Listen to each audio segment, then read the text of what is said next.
Ang dami pa ring mga riders ngayon, no? Sabado de Gloria na.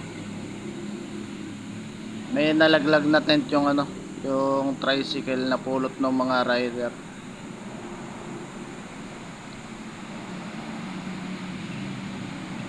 Napulot o binigyan?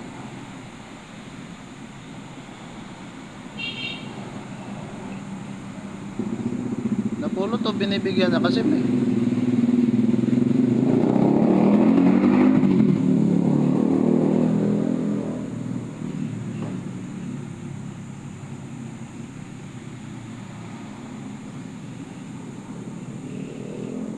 pinag-iisan sila ng tent eh. Yung kapak na ano, tent. Baka binimigay ng tent yun.